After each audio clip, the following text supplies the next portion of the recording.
हाय all. So last class हमने start किया था about our spring data JPA. तो स्प्रिंग डेटा जेपीए जहाँ पर हम क्या करते हैं कि एप्लीकेशन के जो परसिस्टेंस लॉजिक है हम उसको राइट करते हैं इन स्प्रिंग डेटा जेपीए। सो स्प्रिंग डेटा जेपीए जो है इसके पहले हमारे पास में परसिस्टेंस लॉजिक में राइट करने के लिए काफ़ी सारी क्या थी, पहले टेक्नोलॉजी थी, फ्रेमवर्क थे। तो इन अर्लियर मैंने ये एक्सप्लेन किया था कि हमारे पास में फ्रेमवर्क के लेवल पे क्या है कि जो डिफरेंट डिफरेंट लेयर्स पे हमारे पास में क्या है, different different technology and framework है। तो अर्लियर के सिनेरियो में हमारे पास में सर्वलेट और जेडीबीसी जो कि टेक्नोलॉजी है ये। फिर स्ट्रक्चर फ्रेमवर्क आया मिडिलवेयर में ईजेबी, और हमारे पास में जेडीबीसी हाइबरनेट, और भी फ्रेमवर्क थे लाइक जेएसएफ। तो ये प्रेजेंटेशन लेयर पे काम करते थे ये। फिर स्प्रिंग कम्युनिटी ने उनके फ्रेमवर्क वहाँ से लॉन्च किए, और पहले मिडिलवेयर पे काम करते थे, धीरे धीरे करके उनने सारे टेक्नोलॉजी के लेवल पे, सारे लेयर्स के लेवल पे अपने मॉड्यूल इम्प्लीमेंटेड किए हैं यहाँ पर ये। जहाँ पर क्या हुआ कि हमें अलग अलग फ्रेमवर्क का जरूरत हमको नहीं पड़ी, हमारा एक ही फ्रेमवर्क से हमारा काम हो गया, बस हमें उसके मॉड्यूल ऐड करने थे ये। बट राइट नाउ फ्रेमवर्क का यूज जो करते हैं उसमें भी काफ़ी क्या है, कॉन्फ़िगरेशन करने पड़ते हैं हमको ये। तो हमारा कोडिंग लेवल पे बायलर प्लेट कोड तो रिड्यूस हो जाता है जैसे कि मैंने प्रीवियसली एक्सप्लेन किया है, बट हमको अभी भी कॉन्फ़िगरेशन करने पड़ते थे।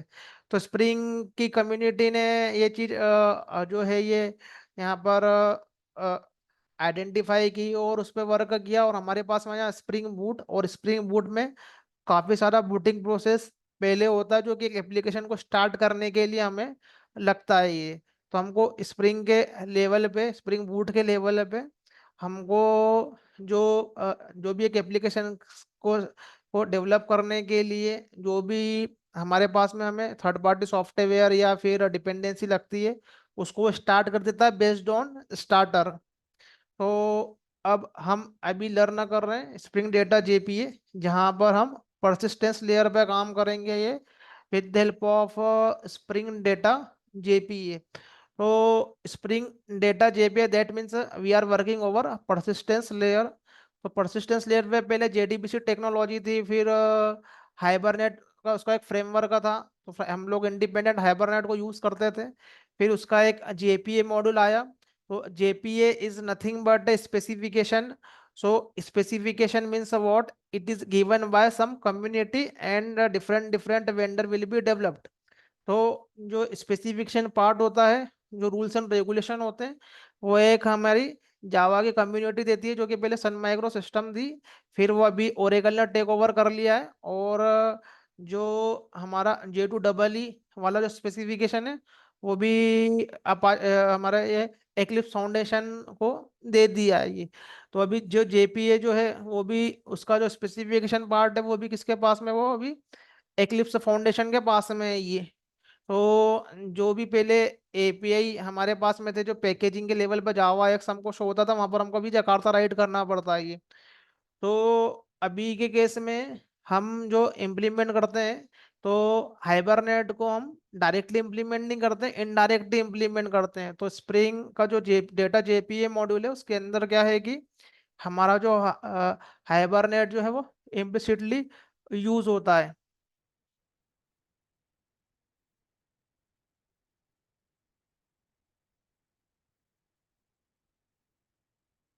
तो हमारे पास में जो स्प्रिंग डेटा जो मॉड्यूल है उसमें ये वाला जो पार्ट है हमारे पास में स्ट्रिंग डेटा जेपीए, जो कि हम अभी अंडरस्टैंड करने वाले हैं यहाँ पर ये।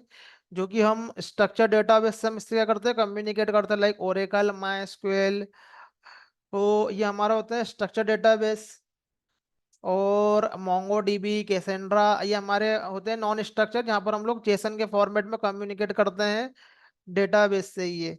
तो ये हमारे पास में क्या है, डिफरेंट डिफरेंट ये डेटाबेस है, बट अभी हम लोग देखेंगे स्प्रिंग डेटा जेपीए। तो स्प्रिंग डेटा जेपीए एक्चुअली में जैसे कि हम जानते हैं कि स्प्रिंग बूट जो है top of the spring framework के टॉप में यही है। तो स्प्रिंग बूट का जो जेपीए जो है ये, तो उसके अंडरलाइन जो है हमारा जेपीए काम कर रहा है, और उसके अंडरलाइन हमारा हाइबरनेट काम कर रहा है। तो हाइबरनेट एक फ्रेमवर्क है, इंडिपेंडेंट फ्रेमवर्क। सो ये भी क्या है कि हमारी एक ये कम्युनिटी ने यहाँ पर दे के रखा हुआ है ये framework. Hibernate is ORM tool, जहाँ पर हमको मैनुअली कोड राइट नहीं करना है जावा का, और उसके अंदर एसक्यूएल राइट नहीं करना है हमको, यहाँ पर राइट करना है Hibernate query language based on dialect, it will be converted to independently in database. तो उसको मैं अभी शो करूंगा मैं ये। और यहाँ पर हमारा है जेपीए इम्प्लीमेंटेशन। तो जेपीए एक स्पेसिफिकेशन है जो कि ऑर्गेनाइजेशन से हमको मिलता है, जो कि डिफरेंट डिफरेंट ओआरएम टूल के जो वेंडर है, लाइक हाइबरनेट है, आईबेटिस है, वो उसको क्या करते हैं, इम्प्लीमेंट करते हैं ये। तो जेपीए एक स्पेसिफिकेशन है जिसको कि ये यहाँ पर इम्प्लीमेंट करते हैं यहाँ पर ये। तो उसका इम्प्लीमेंटेशन इनके पास में जेपीए स्पेसिफिकेशन, तो जेपीए के एनोटेशन हम लोग क्या करते हैं, यूज करते हैं। तो स्प्रिंग का जो डेटा जेपीए मॉड्यूल है वो top of the JPA JPA ये डेवलप्ड है ये। तो हमें एडवांटेजेस क्या मिलते हैं स्प्रिंग डेटा जेपीए के, जैसे कि मैंने लास्ट टाइम में एक्सप्लेन किया है कि हम यदि कोई भी एप्लीकेशन क्रिएट करते हैं, और एप्लीकेशन के लेवल पे काफ़ी मॉड्यूल क्रिएट करते हैं, तो मॉड्यूल क्रिएट करते हैं तो हमें डेटाबेस से इंटरेक्ट करने के लिए हमें कुछ ऑपरेशन जो है वो ऑलवेज परफॉर्म करने पड़ते हैं।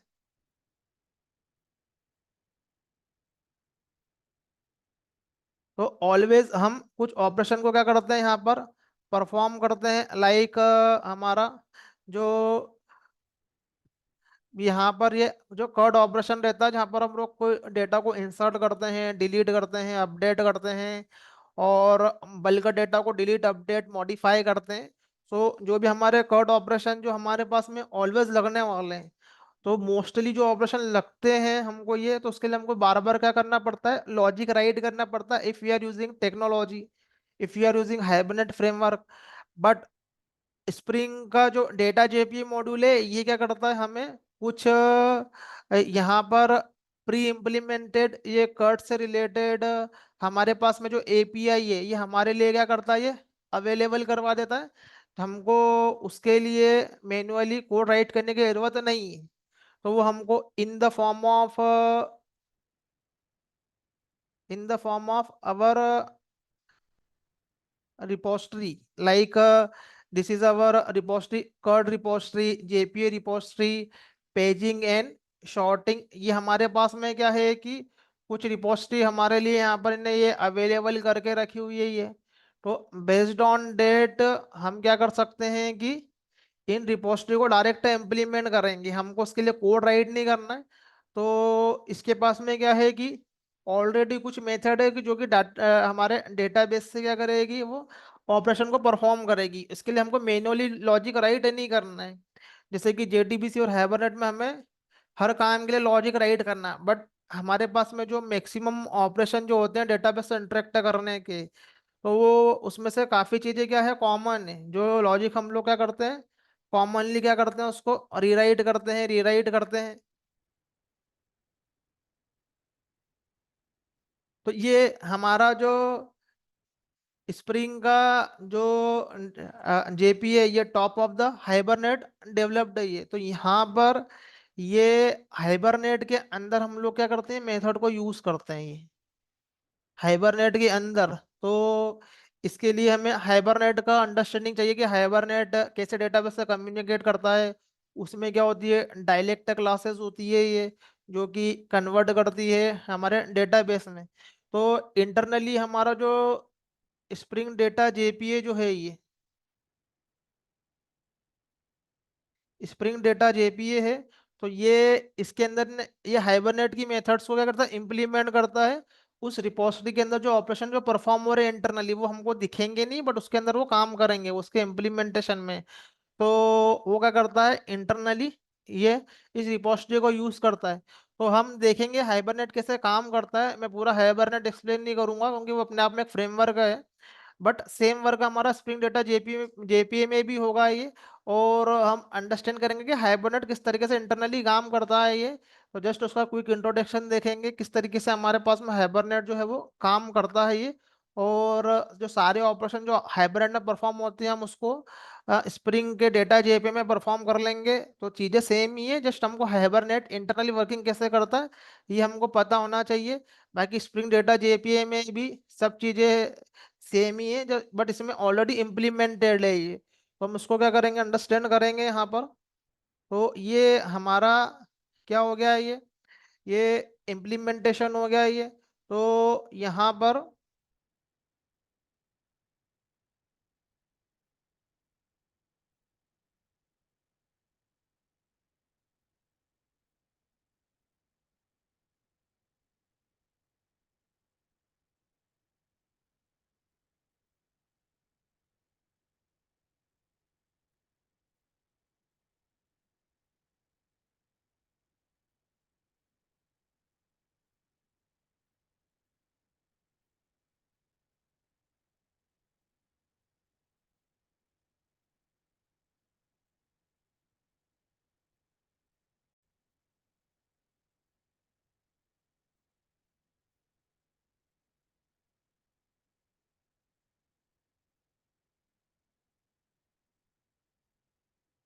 तो यहाँ पर हम क्विकली अंडरस्टैंड करते हैं।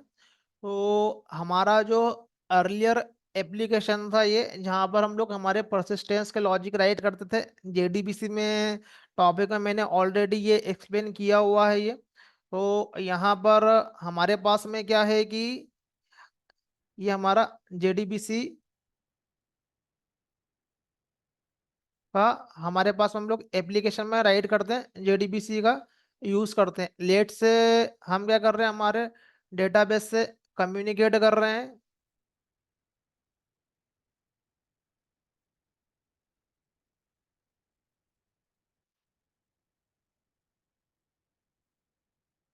तो हम क्या करते हैं, हमारे ये डेटाबेस से ये कम्युनिकेट करते हैं जेडीबीसी से।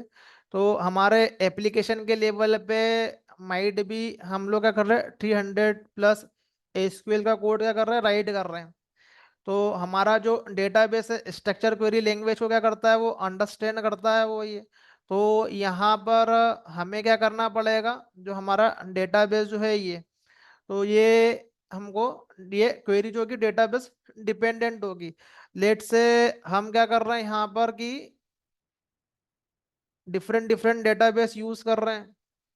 तो एक हमारे पास में हमारा ये ओरेकल डेटाबेस है, एक हमारे पास में क्या है, हमारा ये माइस्क्वेल डेटाबेस है, एक हमारे पास में हमारा पोस्टग्रेस डेटाबेस है ये। तो ये डिफरेंट डिफरेंट डेटाबेस हम यूज कर रहे हैं।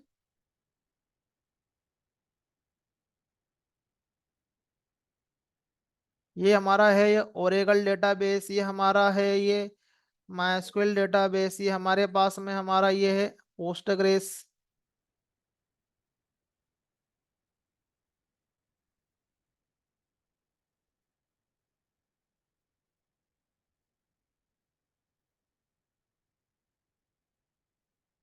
तो SQL query means what, our native query, जो कि हम लोग डेटाबेस के लैंग्वेज में राइट कर रहे हैं।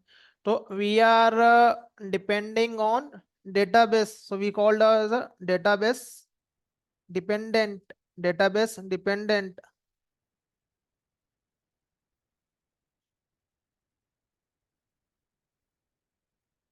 तो यदि हम लोग जेडीबीसी या नेटिव एसक्यूएल का यूज करें तो वी आर डेटाबेस डिपेंडेंट। तो डेटाबेस के अकॉर्डिंगली हमको क्या करना पड़ेगी, क्वेरी को जो है वो राइट करना पड़ेगा। ये सिंटेक्स क्या होते हैं, बिट डिफरेंट रहते हैं विथ डिफरेंट डिफरेंट डेटाबेस। अब हम यदि क्या करें कि हाइबरनेट फ्रेमवर्क का यदि हम लोग यूज करते हैं, तो यहाँ पर हम लोग जेडीबीसी टेक्नोलॉजी का यूज कर रहे हैं। तो टॉप ऑफ द टेक्नोलॉजी हमारे क्या होते हैं, फ्रेमवर्क डेवलप्ड होते हैं, हमारे फ्रेमवर्क डेवलप्ड होते हैं टॉप ऑफ द टेक्नोलॉजी। तो ये हमारा क्या है, ये हाइबरनेट का जो है ये फ्रेमवर्क है। यहाँ पर ये हम हाइबरनेट फ्रेमवर्क का यूज करते हैं। तो हाइबरनेट के केस में हम क्या राइट करेंगे, यहाँ पर हमारी एसक्यूएल नहीं रहेगी, हमारी यहाँ पर रहेगी एचक्यूएल रहेगी, हाइबरनेट क्वेरी लैंग्वेज। या फिर हमारे पास में क्या होते हैं, क्राइटेरिया एपीआई होते हैं ये। अब क्राइटेरिया एपीआई जो है ये हाइबरनेट के लेवल पे आते हैं ये। तो जहाँ पर हमारे पास में क्या है कि कुछ हमको एपीआई मिलते हैं, जिसकी हेल्प से हम लोग क्या करते हैं, डेटाबेस से कम्युनिकेट करते हैं। या फिर हम क्या कर सकते हैं, यदि हमारा काम एचक्यूएल से या क्राइटेरिया एपीआई से नहीं हो, तो हम हमारा नेटिव एसक्यूएल जो है वो, हम उससे भी क्या कर सकते हैं, ऑपरेशन परफॉर्म कर सकते हैं ये। तो मेजरली ये अकॉर्डिंग टू अवर यूसेज हमको क्या करना है कि हम लोग कोई सा भी अप्रोच यूज कर सकते हैं, और ये क्या होता है, एसक्यूएल में कन्वर्ट होता है ये। तो हम यहाँ पर यदि ओरेकल डेटाबेस यूज करें या माइस्क्यूएल डेटाबेस यूज कर रहे हैं, हम लोग किसी भी टाइप का क्या कर सकते हैं, यहाँ पर ये डेटाबेस जो है वो यूज कर सकते हैं। तो यहाँ पर हमारे पास में क्या होता है कि बीच में हाइबरनेट का जो फ्रेमवर्क का जो है ये हमें यहाँ पर क्या देता है, ये डायलेक्ट क्लास देता है, डायलेक्ट क्लास। तो based on dialect our query will be converted based on dialect। तो हम यदि ओरेकल का डायलेक्ट यूज कर रहे हैं, माइस्क्यूएल का कर रहे हैं ये, तो हमारा जो जावा का जो ऑब्जेक्ट है it will be converted into the our dialect configurable object. तो यदि हमने ओरेकल डेटाबेस को कॉन्फ़िगर करके रखा हुआ है, तो हम यहाँ पर क्या, हमारा जो ऑब्जेक्ट है वो ओरेकल में कन्वर्ट करेगा, ये माइस्क्यूएल करेंगे तो माइस्क्यूएल में हमारे पास में कन्वर्ट होगा ये, पोस्टग्रेस में करेंगे तो ये पोस्टग्रेस में क्या होगा, ये कन्वर्ट होगा ये। तो यहाँ पर आती है बीच में डायलेक्ट क्लास। तो यदि हम लोग फ्रेमवर्क का यूज कर रहे हैं तो हम क्या होते हैं, डेटाबेस इंडिपेंडेंट।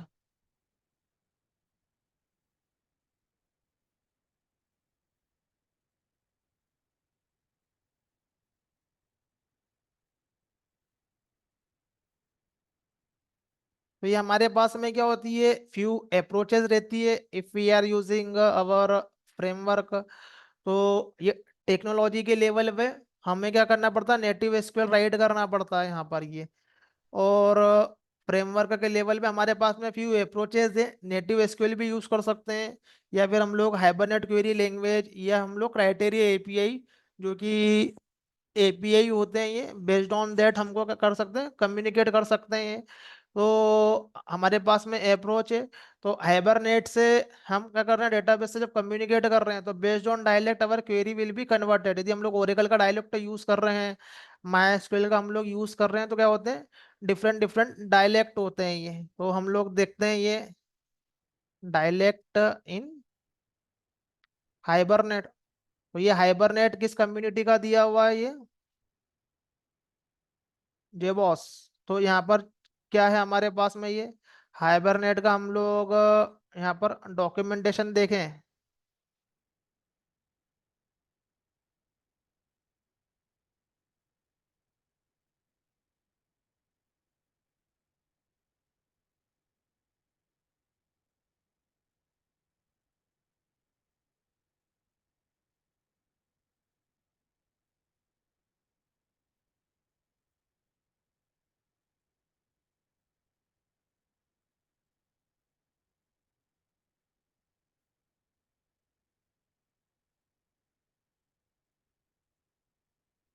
तो ये है हमारे पास में क्या है, ये हाइबरनेट फ्रेमवर्क का ये डॉक्यूमेंटेशन है यहाँ पर ये। तो ये अभी जो भी वर्जन हम लोग यूज कर रहे हैं ये, तो हम लोग जैसे ही वहाँ पर स्प्रिंग के अंदर हमारी डिपेंडेंसी डालते हैं, ये डेटा जेपीए की जब हम लोग डिपेंडेंसी ऐड करते हैं, तो ये क्या करता है, इंटरनली ये इसको ये पूल करता है यहाँ पर ये। तो ये हाइबरनेट का ये क्या है, ये वर्जन है ये। तो यहाँ पर हम क्या कर सकते हैं, देख सकते हैं ये।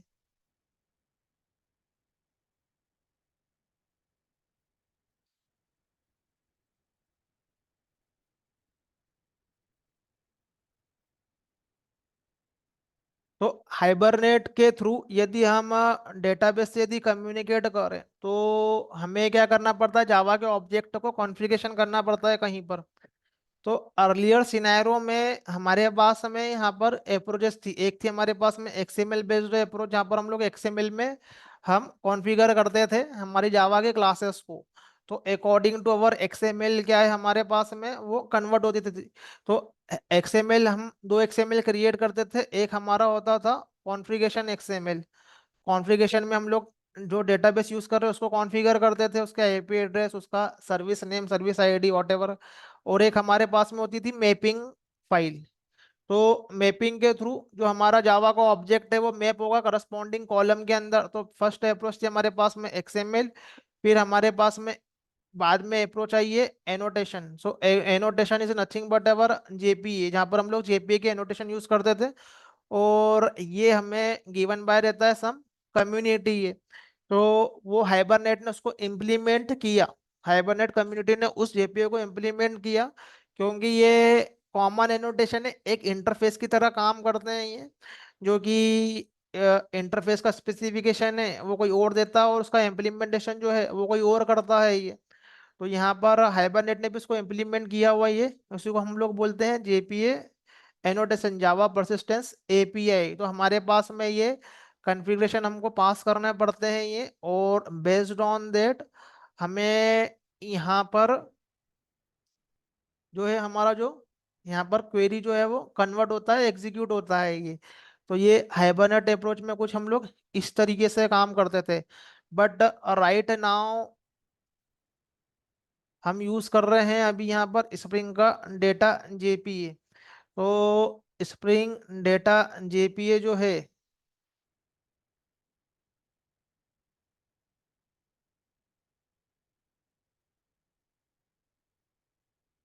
स्प्रिंग डेटा जेपीए, तो स्प्रिंग डेटा में तो काफी सारे मॉड्यूल है, वो तो काफी सारे डेटाबेस को कवर करता है। बट अभी हम लोग स्ट्रक्चर डेटाबेस पे कम्युनिकेट कर रहे हैं।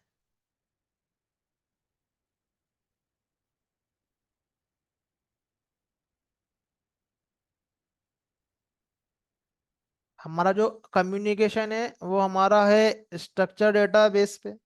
तो यहाँ पर हम लोग क्या कर रहे हैं, स्प्रिंग डेटा जेपीए जो है वो यूज कर रहे हैं। अब बिहाइंड द सीन इसके अंदर जो है वो हमारा हाइबरनेट ही है।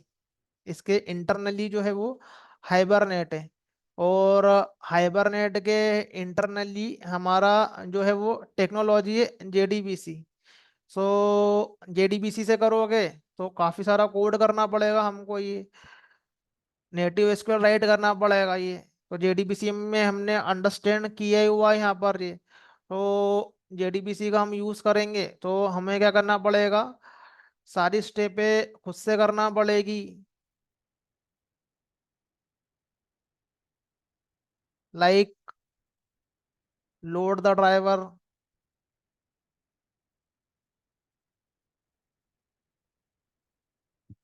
गेट द कनेक्शन, फिर एग्जीक्यूट द क्वेरी। अब क्वेरी से यदि कोई रिजल्ट आ रहा है तो रिजल्ट लेना है, सिलेक्शन की क्वेरी है तो गेट द रिजल्ट। अब उसको ऑब्जेक्ट में मैप करना है और आगे की तरफ ट्रांसफर करना सर्विस लेयर के साइड में ये। और लास्ट टाइम में क्लोज द कनेक्शन। अब ये स्टेप जो ये बायलर प्लेट है ये हमको क्या करना पड़ती है, बार बार करना पड़ती है ये। तो इन चीजों को के लिए हमारे पास में कुछ कॉन्फ़िगरेशन है जो कि हमको बार बार करना पड़ रहा है, load the driver, get the connection. और कुछ जो कोड है वो हमको रिपीटेडली करना पड़ता है वो ये। तो उससे रिलेटेड कॉन्फ़िगरेशन प्लस कोडिंग, तो हम लोग यूटिलिटी क्लासेस लिखते हैं, कोडिंग राइट करते हैं। देखा ही होगा ये जब हमने जेडीबीसी का कोड किया हुआ है यहाँ पर ये। तो ये स्टेप्स जो है ये हमको क्या करना पड़ती है, ये फॉलो करना पड़ती है if we are using JDBC. तो काफी सारा हमको क्या करना पड़ता है, बायलर प्लेट कोड राइट करना पड़ता है, रिपीटेटिव कोड जो है ये हमको ये राइट करना पड़ता है ये। तो अब हमारे पास में क्या है, जो स्प्रिंग का जो स्प्रिंग नहीं हाइबरनेट, तो हाइबरनेट के अंदर hibernate is nothing but a ORM tool. तो ये सब वो क्या करता है, वो टेक केयर करता है हमारा पास में ड्राइवर वगैरह को लोड करने का और कनेक्शन गेट करने के लिए। तो इसको हमको हाइबरनेट का जो इंजन है उसको बताना पड़ता है, जो भी उसको कॉन्फ़िगरेशन करना है और जो भी ऑब्जेक्ट की टेबल है मैपिंग करना है। तो इसके लिए हमको प्रोवाइड करना पड़ता है configuration. configuration, provide the configuration in the form of XML और annotation, provide the configuration। तो इस configuration को हम क्या करते हैं, ये पास करते हैं ये हाइबरनेट के लेवल पे ये। तो बेस्ड ऑन दैट ये क्या करेगा, ये हमारे लिए ये क्वेरी को जो है वो क्रिएट करेगा based on configuration. So query will be created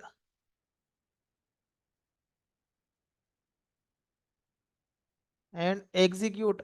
और हम क्या करते हैं, सीधे जो है हम लोग रिजल्ट की डिमांड करते हैं। तो हमारा क्या होता है, काफी सारे लेवल पे क्या होता है कि यहाँ पर कोड जो है हमको राइट नहीं करना पड़ता है और हमको बेनिफिट मिलते हैं ये। और और भी चीजें जो हमको हाइबरनेट की साइड से मिलती है, लाइक हाइबरनेट जो है वो इंटरनली कैशिंग करता है डेटा की। तो उसमें first level cash, second level cash implement होते हैं। तो हाइबरनेट से हमको क्या मिलती है, कैशिंग की फैसिलिटी मिलती है ये। सेशन सेशन फैक्ट्री इस तरह के कॉन्सेप्ट है उसमें। फर्स्ट लेवल कैश है, सेकेंड लेवल कैश है, तो कैशिंग की फैसिलिटी मिलती है। फिर हमको वहां पर मिलता है association, one to many, many to one. तो हमको कॉम्प्लेक्स क्वेरी राइट नहीं करना है ये क्या है कि जस्ट हम लोग ऑब्जेक्ट के लेवल पे एसोसिएशन करते हैं ये। तो वो ऑलरेडी अकॉर्डिंगली वो उसके रिलेटेड क्वेरी को जनरेट वो करके दे देता है वो। One to many, many to one, one to one, इस टाइप के क्या होते हैं, एसोसिएशन होते हैं, इंटर में पूछते हैं ये।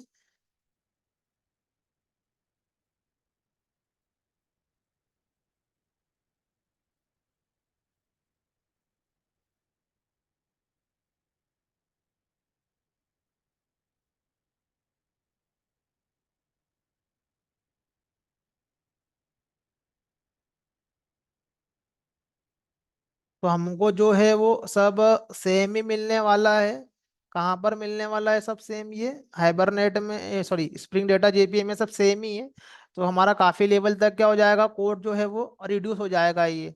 तो कैशिंग, एसोसिएशन और डिफरेंट डिफरेंट अप्रोचेस, जहाँ पर हमारा काफी क्या है बायलरप्लेट कोड है वो रिड्यूस होता है। बट स्टिल हमको काफी कॉन्फ़िगरेशन यहाँ पर हाइबरनेट के लेवल पे क्या करने पड़ते हैं।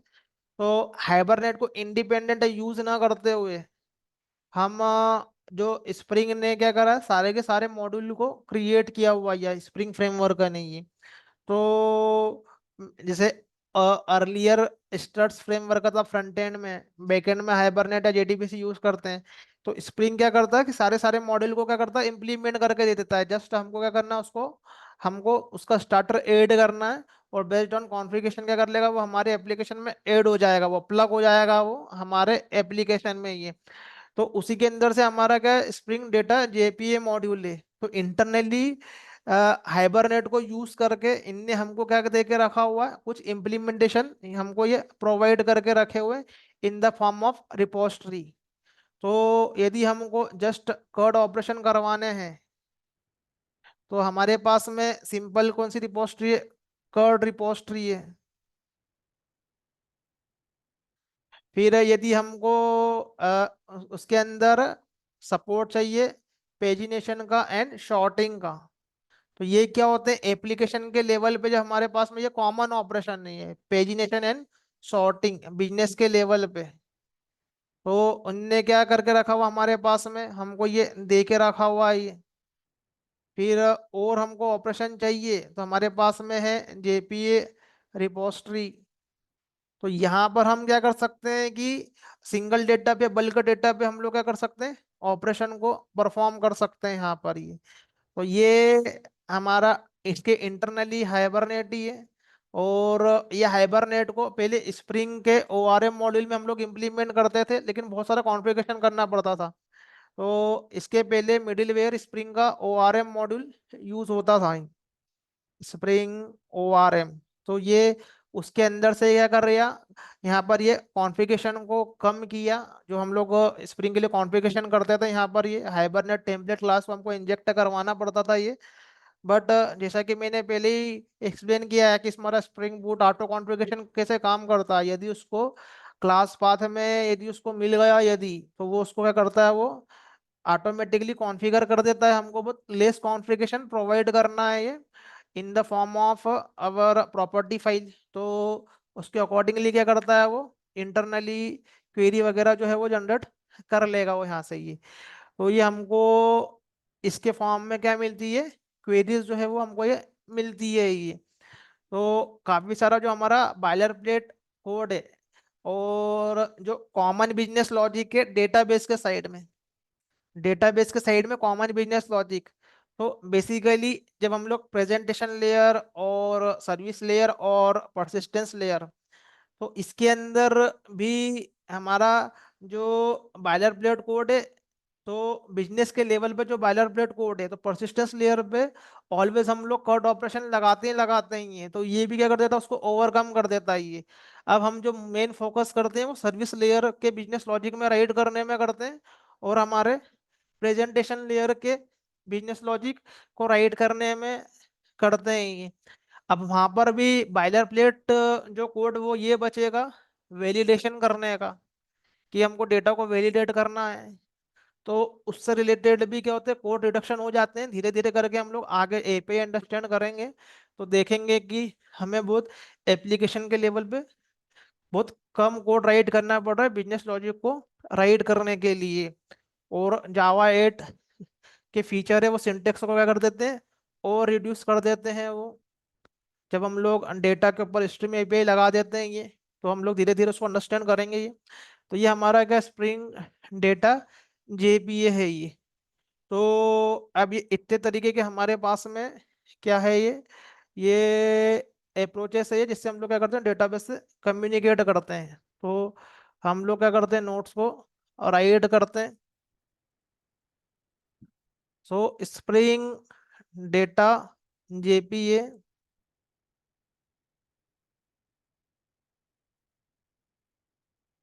gives us some repository.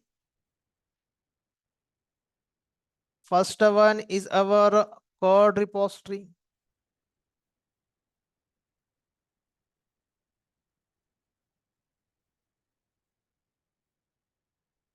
Pagination and sorting repository, and our JPA repository.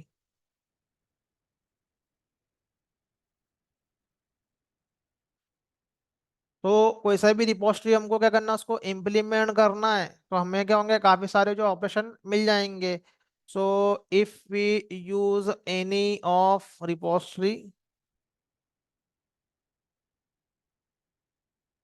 then we will get common persistence business logic for communication with database। तो हम कोई सा भी यहाँ पर क्या रिपोजिटरी को यूज करेंगे, तो हमें बहुत सारी क्या मिलेंगे, कॉमन बिजनेस लॉजिक मिलेंगे। तो यहाँ पर हमको स्प्रिंग बूट में क्या करना है, तो स्प्रिंग बूट में सो configure spring data JPA in application.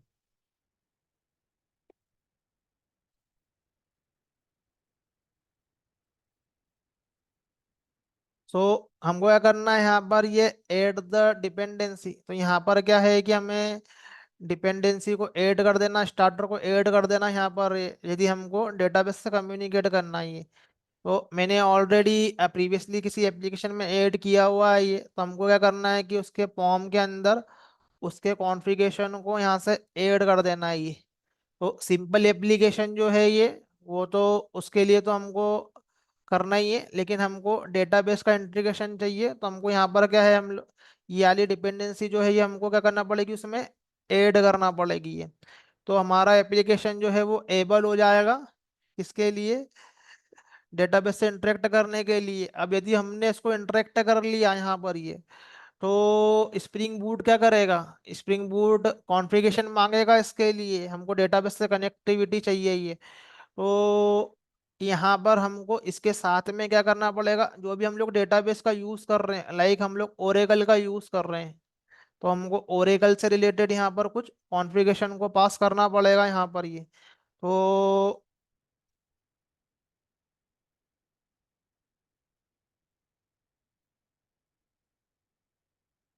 add the dependency, add the configuration, add the configuration of database, जो भी डेटाबेस से हम लोग कनेक्ट कर रहे हैं। तो पहले क्या था कि हमें काफी कॉन्फ़िगरेशन करना पड़ता था, ये उसके लिए भी क्लासेस राइट करना पड़ती थी कॉन्फ़िगरेशन करने के लिए यहाँ पर ये, बट ये ऑटोमेटिकली क्या हो जाएगा, ये कॉन्फ़िगर हो जाएगा। जस्ट हमको उसको क्या करना है, ये यहाँ पर हमको उसके प्रॉपर्टी फाइल में डालना है, तो बेस्ड ऑन अवर डेटाबेस ये इसको ले लेगा यहाँ पर ये। तो हम लोग ओरेकल डेटाबेस को यूज कर रहे हैं, तो फिर हमको ओरेकल का ड्राइवर भी चाहिए रहेगा ये, तो फिर हमको ओरेकल का ड्राइवर को भी एज ए डिपेंडेंसी यहाँ पर पास करवाना पड़ेगी ये run time.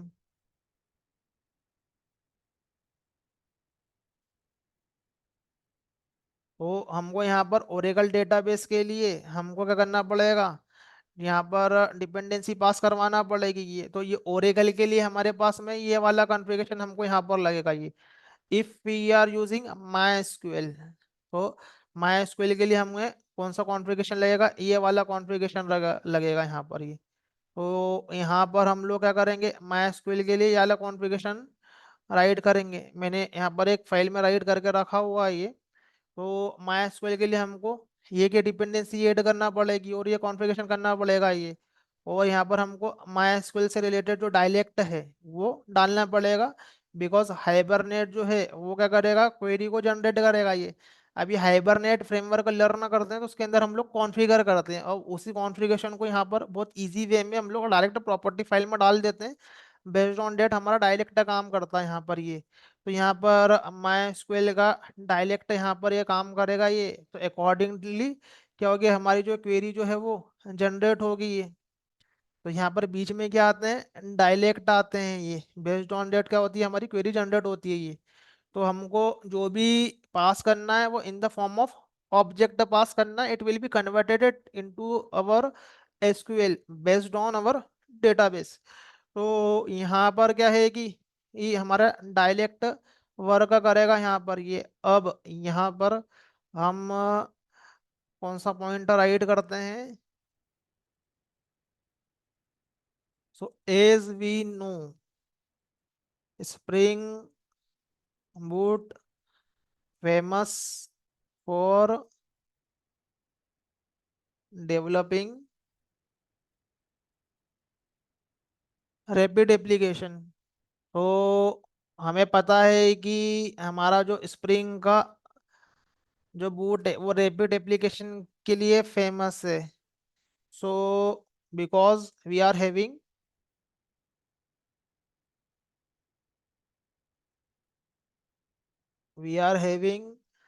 embedded server and database। तो हमें क्या है कि एम्बेडेड डेटाबेस और एम्बेडेड सर्वर के हमें क्या है यहाँ पर फैसिलिटी है। ये एम्बेडेड डेटाबेस मीन्स इंटरनली इसके अंदर टॉमकेट अवेलेबल है। इसके अंदर हमारे पास में जेटी का हम इंटीग्रेशन कर सकते हैं। तो क्या होता है कि किसी भी एप्लीकेशन को क्रिएट करने के लिए, एंटरप्राइज एप्लीकेशन को क्रिएट करने के लिए मिनिमम मिनिमम हमें डेटाबेस और सर्वर तो लगते ही लगता है। इसके अलावा mailing server, messaging server, asynchronous के लिए काफका सर्वर, और भी थर्ड पार्टी एपीआई जो कि हम लोग कॉल करते हैं ये। तो हमें ये चीज़ों का रिक्वायरमेंट होता है ये। तो उसको क्या करना पड़ता है कि यदि हम लोग स्प्रिंग बूट यूज नहीं करें तो मैनुअली उन सर्वर को इंस्टॉलेशन करो, डेटाबेस को अपने सिस्टम पे इंस्टॉलेशन करो, फिर अपना एप्लीकेशन से उसको कनेक्ट करना है और अपना एप्लीकेशन उसको रन करना है ये। तो हमें क्या करना पड़ता है कि apart from our business logic हमको उससे रिलेटेड जो भी कॉन्फ़िगरेशन है प्लस हमको स्टार्ट करना, उसको मैनेज करना, उसके लिए भी हमको एफर्ट लगाने पड़ते हैं। तो हम लोग बिजनेस लॉजिक के साथ में क्या है कि अलग सॉफ्टवेयर को यूज करने के लिए भी हमको एफर्ट लगाने पड़ते हैं।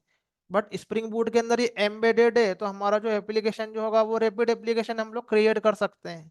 So we can more focus on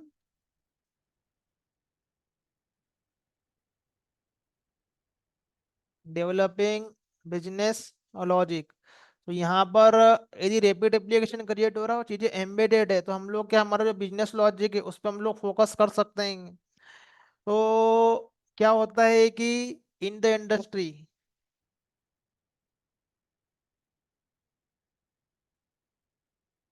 we are having environment. तो इंडस्ट्री के लेवल पे हमारे पास में क्या है, एनवायरमेंट है। तो एक हमारा है, हमारा डेव एनवायरमेंट, यहाँ पर डेवलपर्स लोग क्या करते हैं, टेस्टिंग करते हैं ये। फिर हमारे पास में है क्यूए एनवायरनमेंट, यहाँ पर हमारी क्वालिटी क्वालिटी एश्योरेंस टीम है, वो टेस्टिंग करती है। यहाँ पर ये, यहाँ पर डेवलपर्स लोग अपना इंटीग्रेशन टेस्टिंग परफॉर्म करते हैं। फिर एक ये यूएटी एनवायरनमेंट है। फिर ये हमारा प्रोडक्शन एनवायरनमेंट, जो हमारा यहाँ से प्रोजेक्ट क्या हो जाता है, लाइव हो जाता है। तो यहाँ पर क्या है, हमारा प्रोजेक्ट जो है वो होता है लाइव। यहाँ पर यूएटी में हमारी क्लाइंट की भी क्वालिटी एश्योरेंस टीम होती है। तो यहाँ पर क्या है, क्लाइंट टेस्टिंग करता है वीकेंड से, यहाँ पर हमारी टेस्टिंग टीम जो है ये यहाँ पर टेस्टिंग करती है, जिसके लिए हम लोग प्रोजेक्ट डेवलप कर रहे हैं ये। तो एक हमारी टीम है, एक क्लाइंट साइड भी टीम है, वो भी अपना टेस्ट करती है। डेवलपमेंट एनवायरनमेंट जो होते हैं वो डेवलपर्स के लिए होते हैं, कि डेवलपर्स अपने काम को यहाँ पर वेरीफाई कर सकते हैं किस तरीके से एप्लीकेशन ये काम करेगा। तो ये तो हमारे पास में क्या हो गया है कि एनवायरनमेंट के लेवल पे हो गया। अब हो सकता है कि एनवायरनमेंट के लेवल पे, at environment level, at environment level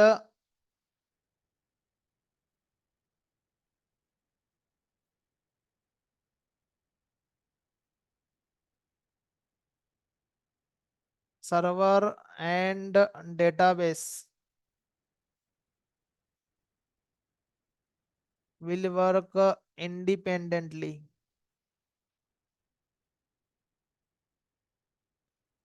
तो सर्वर भी हो सकते हैं, और अभी के सिनेरियो में क्या हो सकते हैं, कंटेनर। तो सर्वर और कंटेनर, वीकेंड से कंटेनर, माइक्रो सर्विसेज के केस में क्या होता है, कंटेनर होते हैं ये। तो यहाँ पर क्या है कि ये इंडिपेंडेंटली काम करते हैं, अभी हम लोग इसको बाद में देखते हैं। तो यहाँ पर सर्वर एंड डेटाबेस जो है वो इंडिपेंडेंटली यहाँ पर काम करते हैं यहाँ पर ये। तो हो सकता है कि हमारा डेवलपमेंट एनवायरनमेंट में यहाँ पर टॉमकेट डेटाबेस है, और यहाँ पर हम लोग माई एसक्यूएल यूज कर रहे हो ये। और क्यूए एनवायरनमेंट में हमारे पास में क्या है, टॉमकेट डेटा हमारा जो सर्वर है, और यहाँ पर हम लोग माई एसक्यूएल यूज कर रहे हो ये। बट हो सकता है कि हमारा जो प्रोडक्शन एनवायरनमेंट है, यूएटी एनवायरनमेंट है, यहाँ पर सर्वर भी डिफरेंट हो, और हमारा डेटाबेस भी डिफरेंट हो। यहाँ पर कमर्शियल डेटाबेस ओरेकल यूज कर रहे हैं, यहाँ पर ओरेकल यूज कर रहे हैं।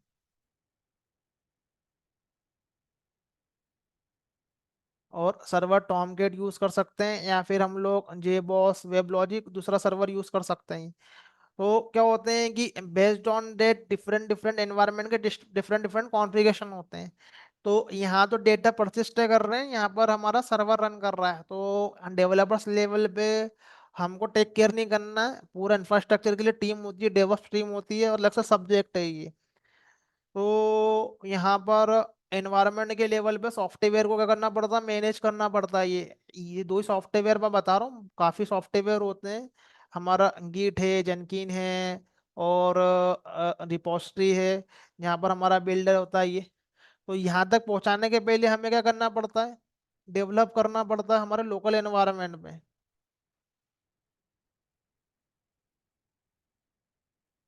तो for developing we have to install and use software at our local system. So we have to manage configuration and installation.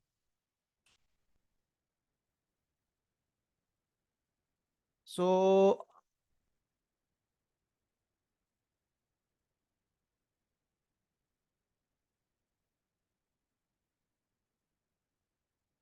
It will take time for managing all that things.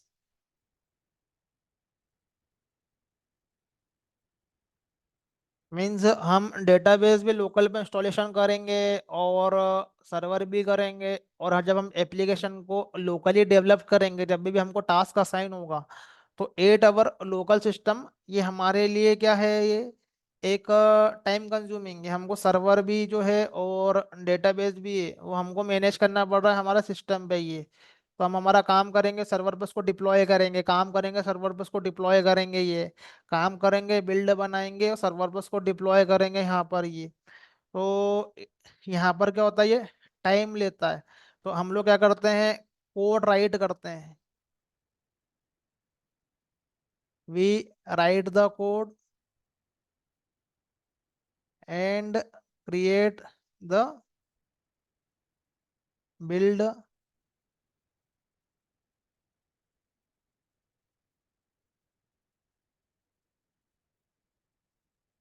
And deploy our local server.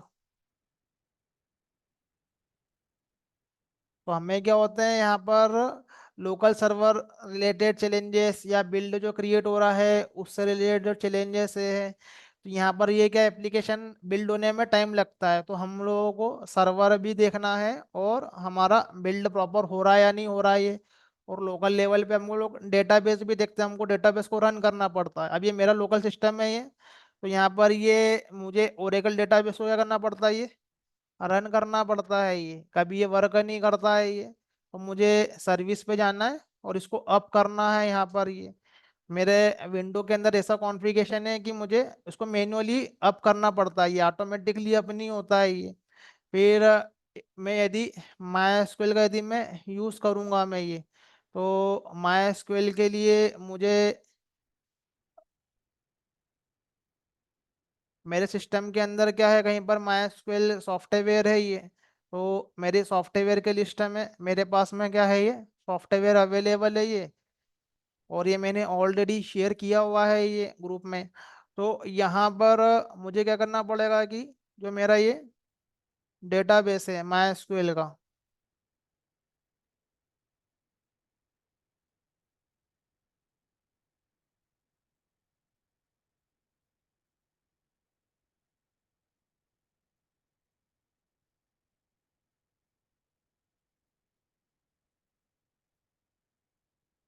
ये माई का मेरे पास में क्या, यहाँ पर ये database जो है ये, तो ये मुझे मैन्युअली स्टार्ट करना पड़ेगा ये। मेरे एप्लीकेशन के पे हमको क्या करना है, यहाँ पर ये काम करना है, तो ये मुझे मैन्युअली क्या करना पड़ेगा, ये स्टार्ट करना पड़ेगा ये।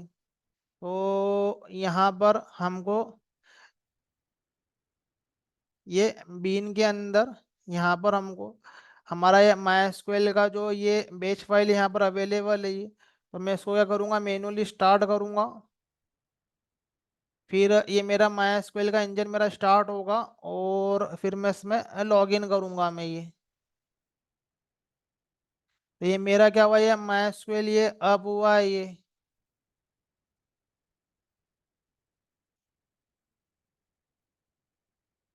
तो यहाँ पर शो डेटाबेस करूंगा तो जितने भी डेटाबेस अब है मेरे पास में ये मुझे दिख जाएंगे।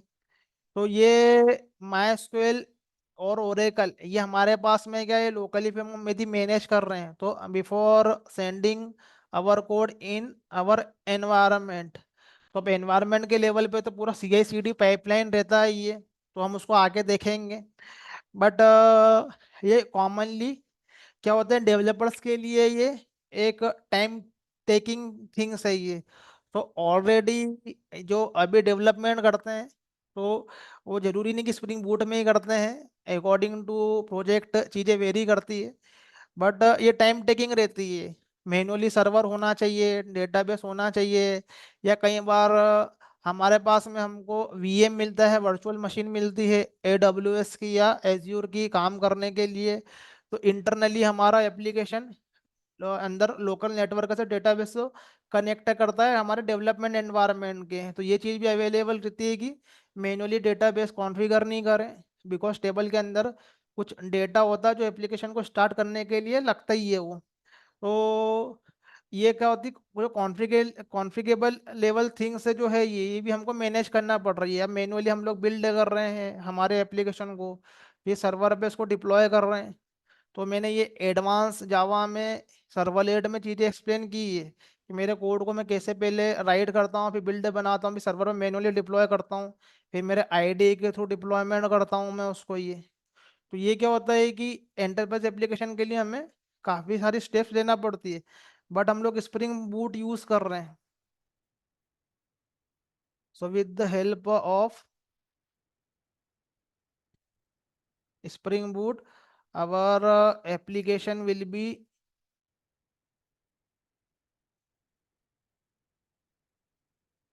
developed quickly because of embedded server and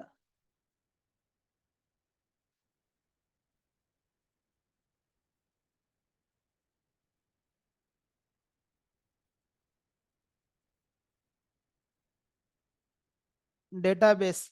अब इसके आगे और डिटेल में हम लोग जैसे जैसे टाइम आएगा एक्सप्लेन करूंगा मैं ये। अभी हम लोग जेपीए पे फोकस है।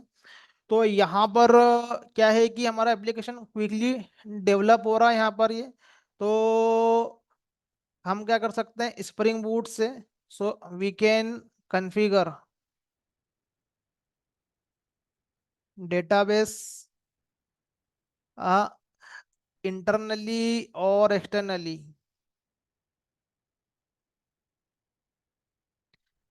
यदि हम क्या कर रहे हैं कि डेटाबेस जो है हमारे पास में स्प्रिंग बूट के अंदर, तो यदि हम लोग इंटरनल डेटाबेस यूज कर रहे हैं तो हमारे पास में क्या है, इंटरनल डेटाबेस जो है वो है एच टू डेटाबेस।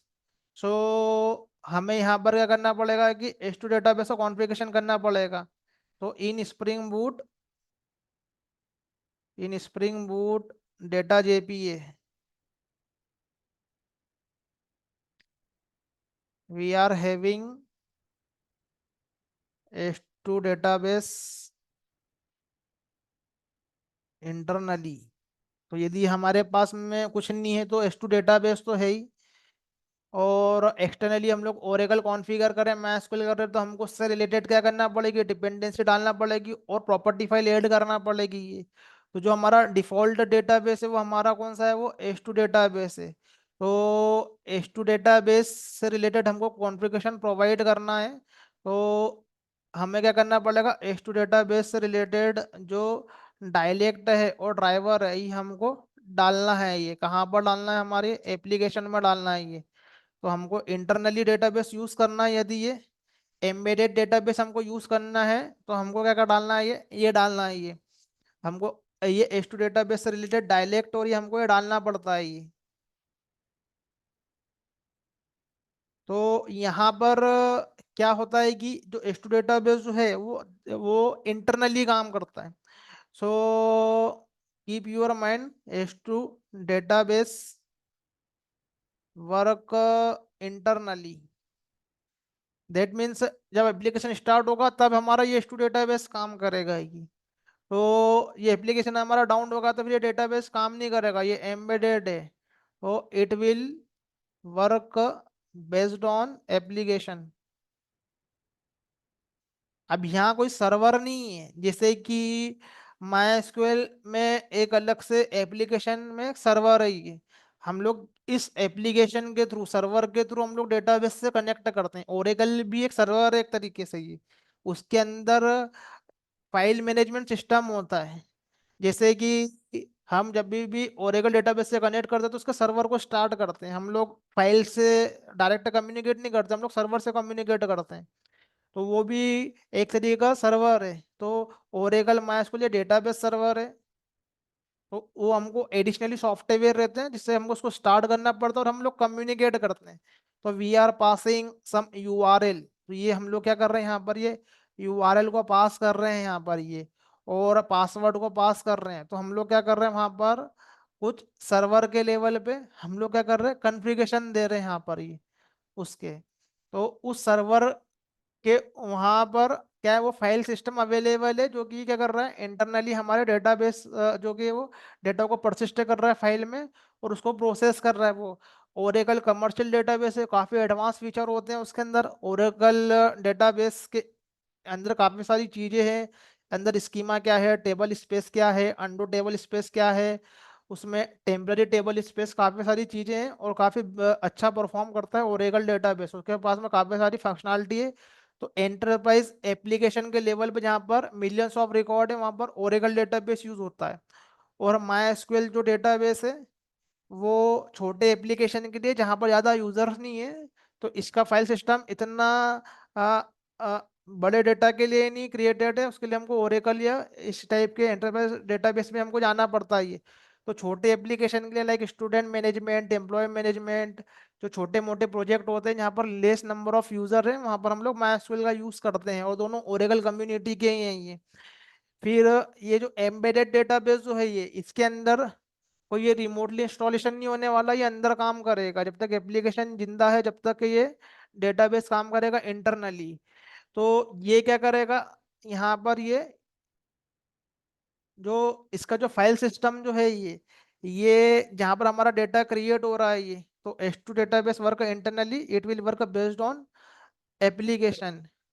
तो यहाँ पर इट विल क्रिएट अवर